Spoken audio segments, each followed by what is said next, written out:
Hello everyone, I'm Zhichai. Today I will talk about an improved model and analysis for reconfigurable intelligent surface assisted indoor terrace network.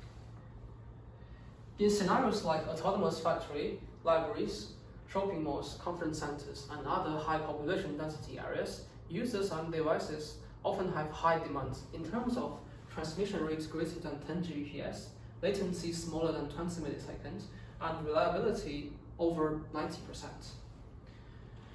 More and more attention is paid to terahertz frequencies because its ultra-high transmission rate and the substantial bandwidth. However, the side effect of using terahertz frequencies is that the signal will be hugely attenuated and it will be blocked by obstacles.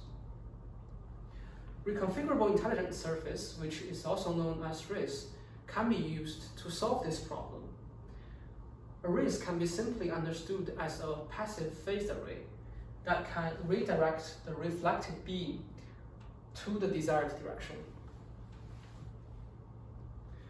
Because most of the terahertz communication application scenarios are indoor environments, we focus on analyzing the coverage of indoor environments. Here is a model of it. First, an indoor environment has boundaries or walls.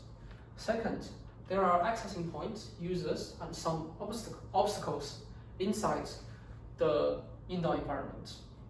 For this model, there are two critical questions to be answered. First, how many RISs are enough for this terahertz network? Second, how to properly adjust the location of the accessing point to maximize the coverage probability with the assistance of RIS. Compared to previous related research, the modeling of RIS location and the consideration of the boundary restriction make the analysis more practical.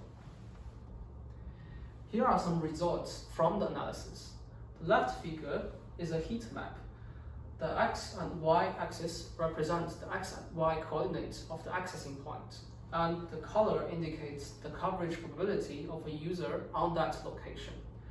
It shows that as the accessing point moves to the center of the wall, the coverage probability of the user will also increase.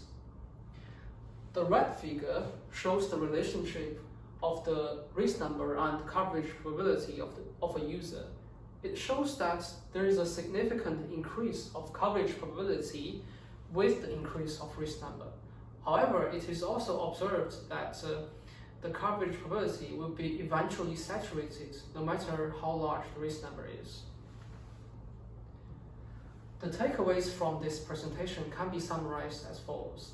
First, for autonomous factories, libraries, shopping malls, and other high population density areas, terahertz networks are essential to provide a high data rate transmission. Second, RIS can assist the terahertz network to provide a reliable and coverage extended service. Last, this research proposed an improved model for analyzing the performance of an indoor terahertz network. Thank you for listening. That's all from my presentation.